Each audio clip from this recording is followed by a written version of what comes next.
You're listening to Trucking Tomorrow, your go-to podcast for exploring and understanding the future of trucking from a carrier's perspective.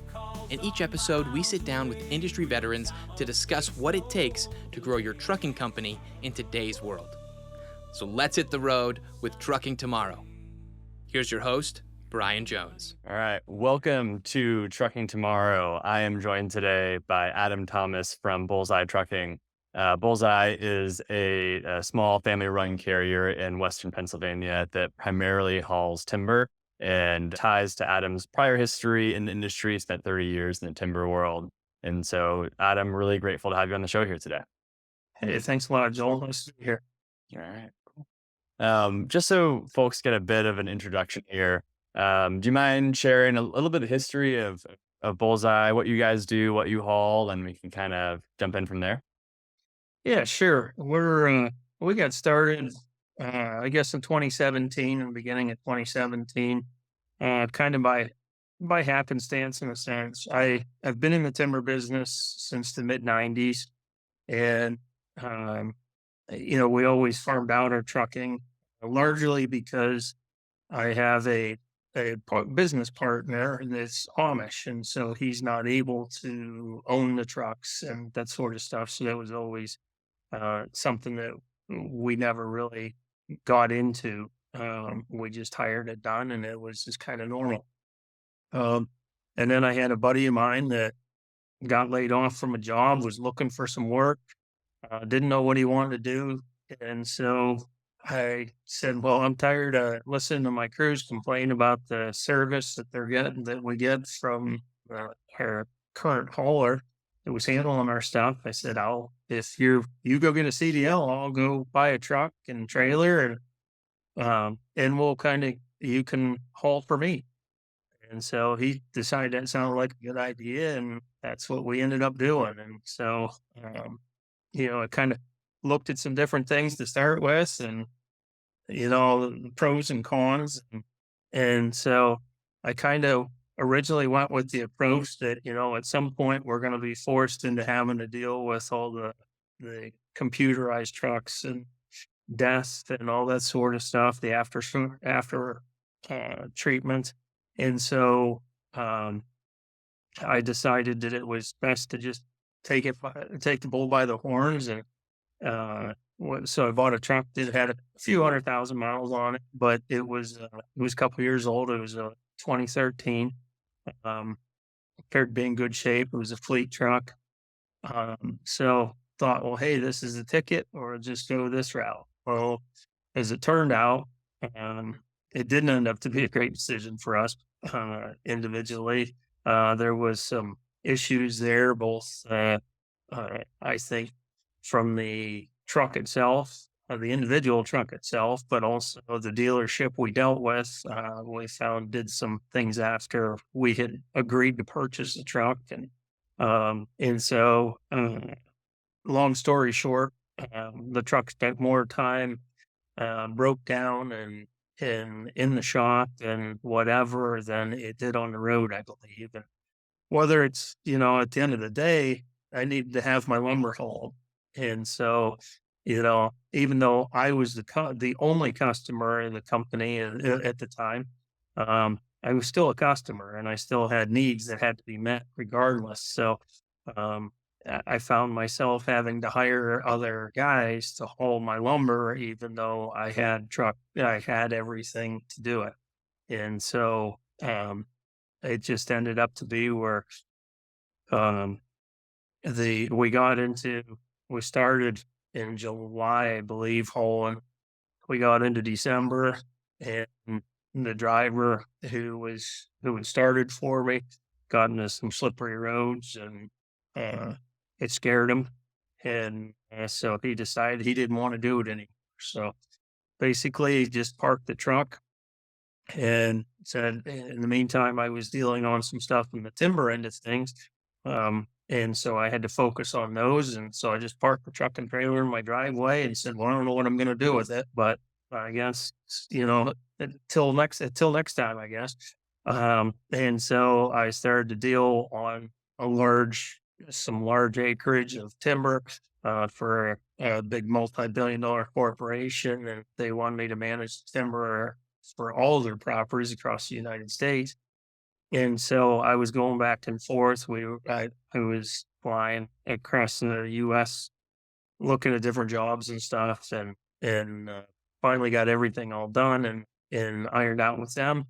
And so, with that being the, my primary focus for the timber company, American Made Lumber, we ended up getting that job and getting that done, and then it kind of left me with a lot of extra time because we had a couple of years worth of timber lined up ahead, and so I didn't want to go buy a bunch of private timber um, and not be able to cut it. I really didn't want to expand.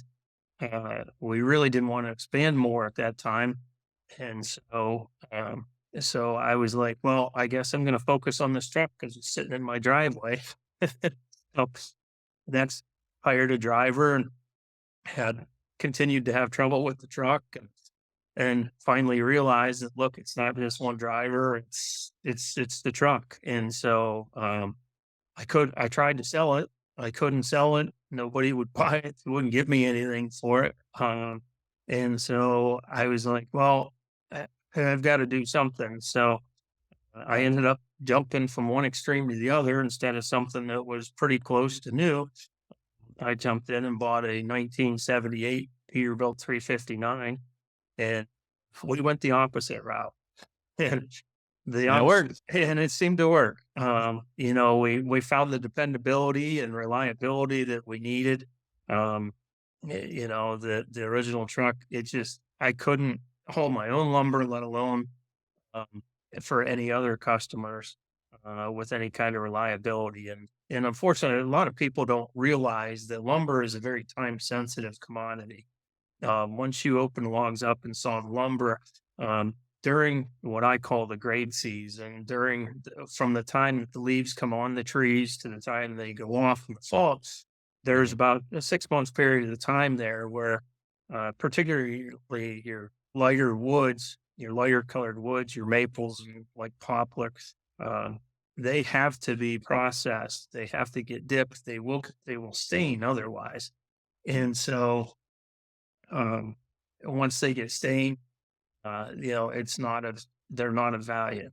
So, if you don't get a load hauled, I mean, there's potentially thousands of dollars that are lost because you didn't get a load hauled on a given day.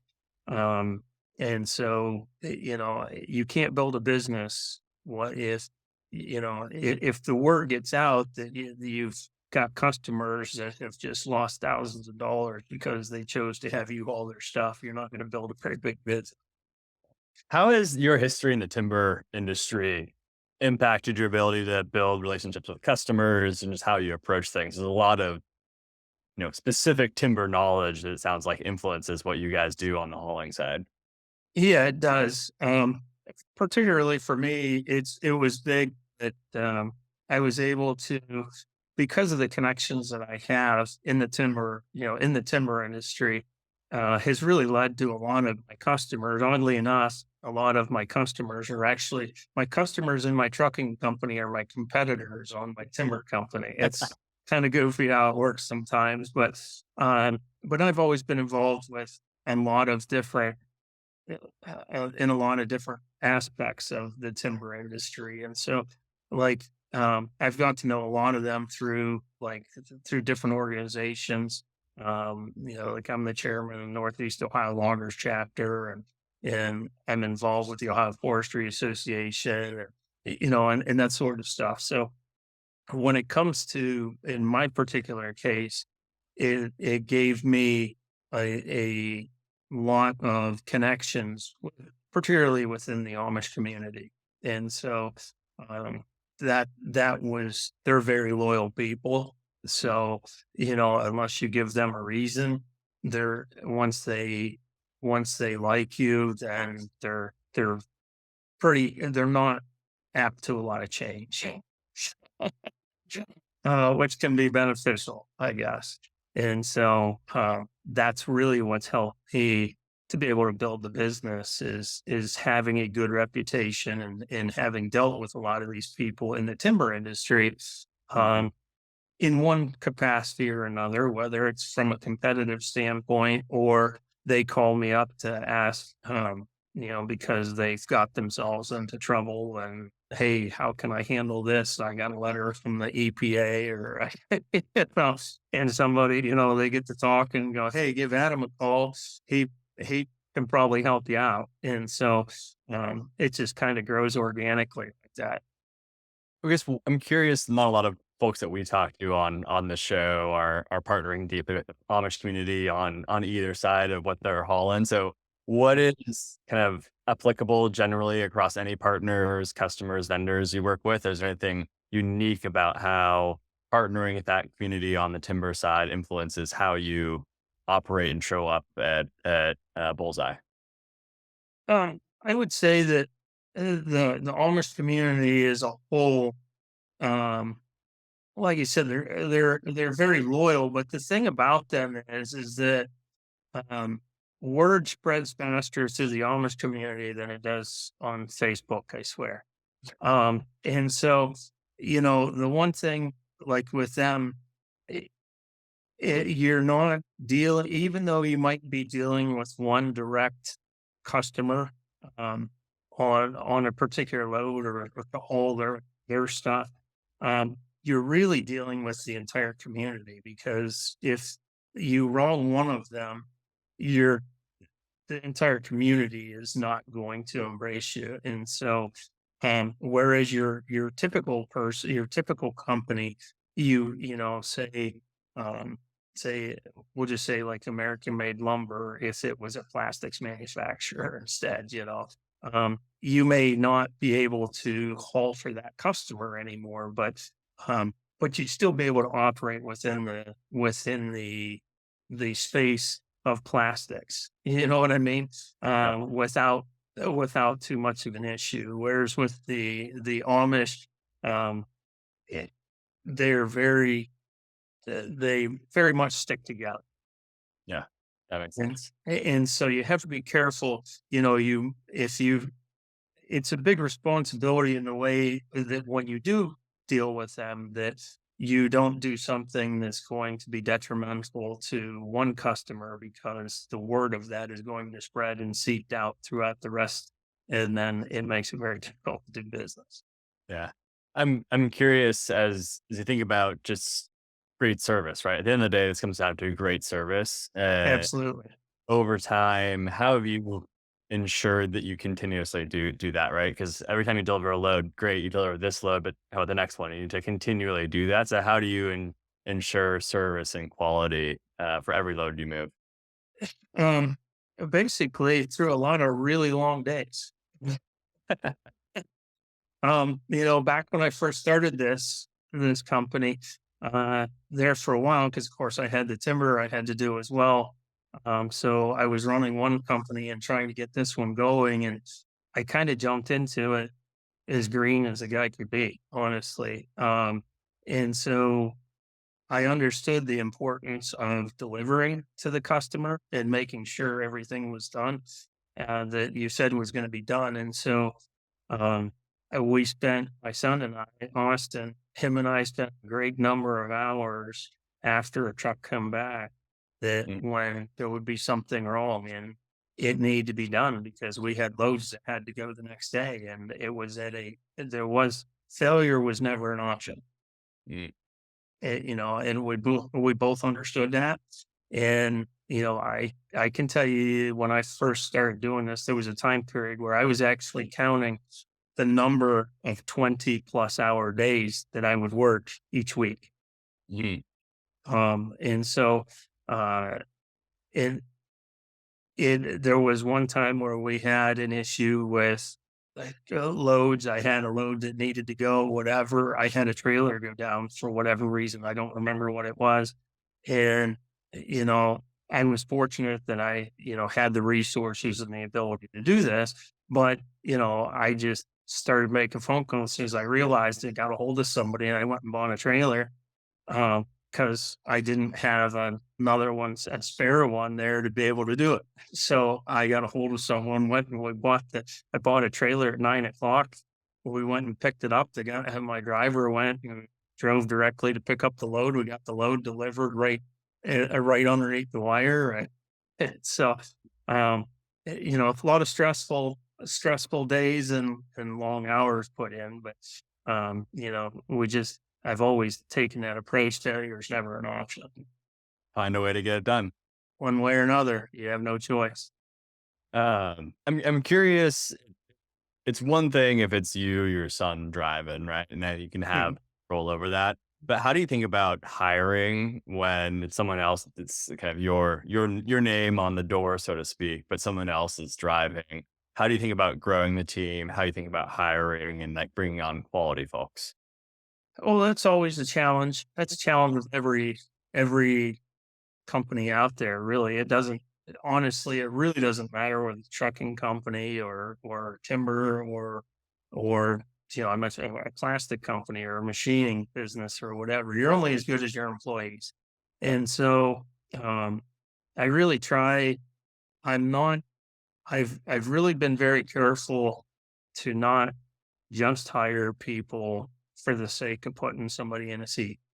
Mm, Um, I've really made a point of trying um, to weed people out and see which ones are a good fit that are team players. yeah, We have things happen. We have things happen sometimes that you don't expect. I mean, it's just part of the world we live in, and so they've got to be able to be flexible and I tell everybody I'm not a boss. I'll hear them. They'll say, "Oh yeah, well my boss or whatever," and I'm like, I don't know who you're talking about because I'm nobody's boss. And I think all together between both companies, I got 27 or 28 employees, something like that. But I'm like, I'm nobody's boss. And like, don't ever make me be a boss because when I have to be a boss, that's not good. I'm everybody's coworker. So, I work right alongside with everybody, and at the one day I might be out walking timber, and the next day I'm in the shop the next morning covered in grease and changing a transmission out in the truck, So um I feel like it's important to get the right people. Not A lot of people I think get focused on growth and I don't they kind of put the growth ahead of quality, but you're no better than your employees. Your company will never be any better than what you're delivering to your customer. So your employees are your first contact with them. And so you have to hire the right people. And I'm not saying I'm perfect at that by any means, because I'm not. I've been through a few. There are some that have fooled me and but it just doesn't last long that way. yeah, that makes sense. I think one thing that's interesting is your focus, right? There's a theme here where you operate in a region, you have a specific commodity you haul timber. Have you ever been tempted to expand beyond that and thinking about other areas of trucking, or I'm just curious, like you have so much focus, right? Mhm. Has that been intentional all the way through, or just circumstantial? Curious if you've ever thought about doing something different. Yeah, actually, it's been intentional. Um, which you got to be careful, and I'm fully aware of it as well. You have to be careful because, like within the timber, I don't focus the um on one very specific thing. I don't haul just lumber. Yeah. Um, we haul logs, we haul lumber, we haul wood chips. We move equipment for other guys. What I try to do is, every industry there's no industry that is above the ability to be depressed. To Mhm. have Every industry has good times and it has bad times. And so as a whole, um, I've tried to stay focused more in the timber industry because I have those connections to be able to do that. in the wood products industry, I guess would be a good way of saying it. But uh, to just be like to just haul lumber is too up and down, and to do just logs is too up and down. You have, in my opinion, what I found is that now we did at one time, we did a little bit of regional hauling, where we did haul some steel. I mean, I also have a dump trailer.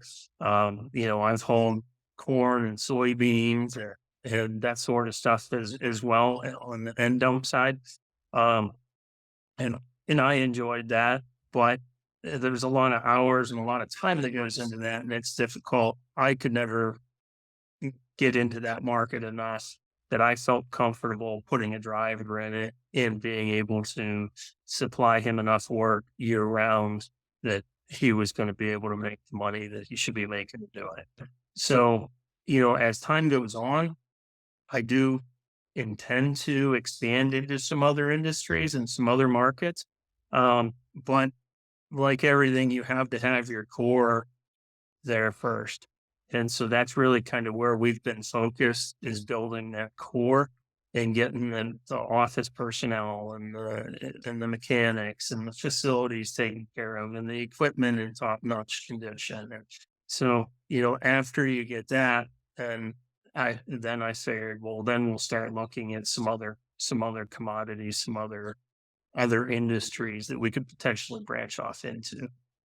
It sounds a lot like it's customer focused, right? It's you Yeah, have a customer certainly. industry, and you'll do most of what they need within a given area, and Mhm. it comes back to service. If you think about that customer first and just kind of take as much as you can and serve and provide the quality of service, you can grow your business off of that essentially. Yeah, absolutely. Absolutely. Typically, like in it seems like most of my customers, when we start hauling for them, if we start hauling their lumber, we're not going to haul one load on Tuesday when they come on board with us, they're our customer and we service them, we service their needs. And so, if it's a sawmill and that's what they produce is all that's all they produce is lumber, then, we haul every load of lumber that they produce. It's, some of them we haul logs for them, we haul the logs in, we haul the lumber when it comes out, we haul the chips, stuff like that. So it's really same as every other industry, I guess, in that sense. It's really about customer service and providing a service for the customer and to never give them a reason. My theory is I don't want to ever give them a reason to go call somebody else. I'm curious. This is really relevant in our world in the trucking community. Have you had to say no to someone, right? Have you had a customer come in that's, hey, this could be interesting to do. Maybe it's a regional contract or something that could be good, but we're not quite ready for it, or maybe it's not quite our focus, and you've had to say no to anything in your experience. Oh, yes. Yeah, you have to I always say the worst thing you can do is overpromise and underproduce. Mhm. Um, if there's a customer that's there, if I haven't done business with them, then they're a potential customer down the road when the situation's right. But if you take on something that you're not able to do, and then you burn, then when you do something to that customer, you can't um, deliver on what they need, then that ends up to be a customer that has a bad taste in their mouth. It's going to affect your reputation, and you're going to eliminate that customer from being able to deal with them down the road. And so, I've had guys that I got customers that I still have today that told me, "Hey, why don't you go? We need guys with picker trucks. We need long trucks with pickers on them. So, why don't you go buy?" I mean, the one told me, "Go buy 3 brand new trucks, and I'll guarantee you'll never look for work for a day until ever." Um, And I'm like, no, I'm not doing it. I'm not doing it. I'm just not doing it. It's too hard to find drivers to fill that can do that, that'll take care of the trucks when they're doing it. And so I said, no, I'm not willing to do it, and they ended up going with, they ended up getting somebody eventually, um, which was fine.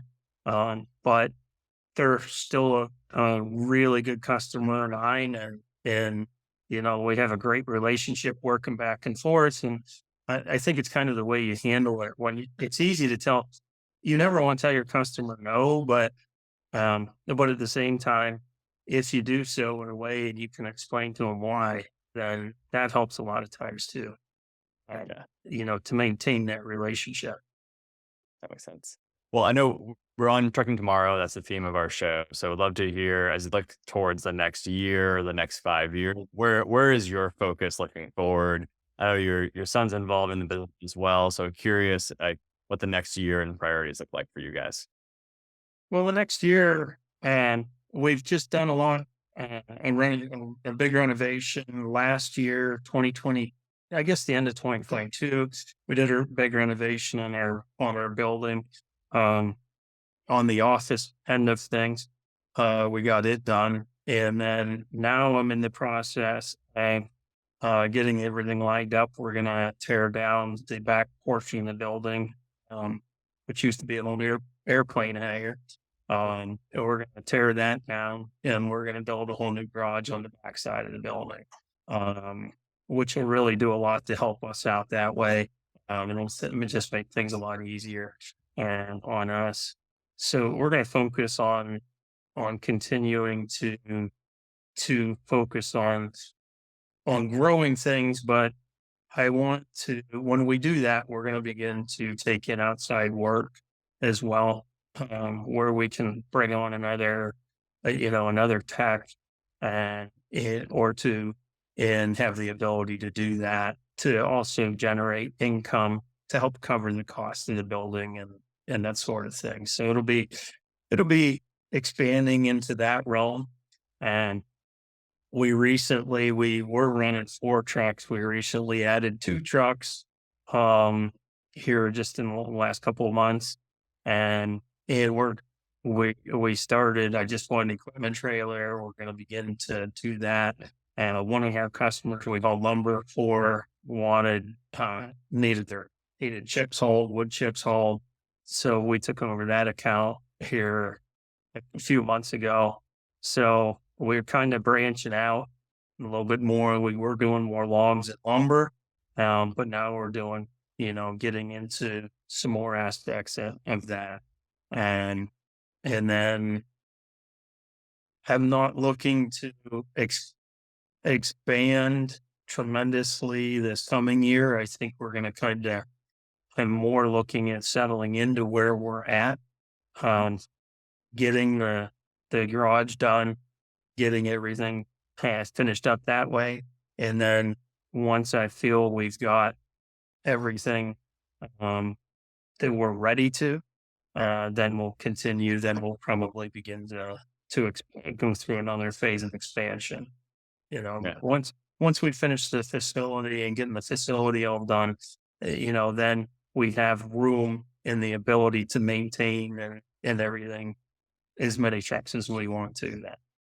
And It's so, like every part of the business really feeds into each other, right? You have the timber side and you have the trucking side and you have the shop.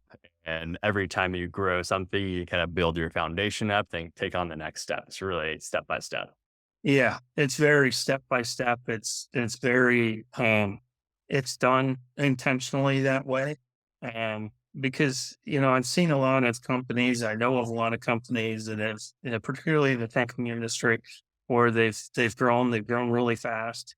When the rates are really good, guys are out there and there's money to be made, and they expand really fast, and they take on a bunch of payments, and then unfortunately the market changes, and suddenly that money's not out there, and and so you know everything that we've done here for the most part has been through resources that I've had of my own. than being in business for 30 years. So, we're not out there, we're not in debt, millions of dollars in debt or anything of the sort. We've been very careful to, when I buy something, it's paid for. We're not jumping out there buying 5 new trailers because one of my competitors just bought 2. There's no room in business for egos. Yeah, and that helps you on the customer side too, because they know you're stable, reliable. You're going to be here for 20 years. You've been here for 30. So, Right, exactly. And so, it's, you got to manage your debt. And so you have to just step by step and make sure that your foundation is right and that you have the right people in those key things that you can count on. Because all it takes is, the bigger and broader the root base is, the harder it is to topple it. And it makes it a lot easier to sustain the winds when they come along. Because they will. Bringing it back to timber at the end of the day. Yep, absolutely. Awesome. Well, Adam, I do really appreciate you joining us today and hop on the show. Awesome to share your story. You got a unique one out in Western PA. And thanks for joining me today. Absolutely. Thanks a lot for having me on. Thank you for joining us for this episode of Trucking Tomorrow. The show notes include links to any resources mentioned in today's show. And if you enjoyed our podcast, please subscribe so you never miss an episode and leave us a 5-star review. Truck base, you're always tough.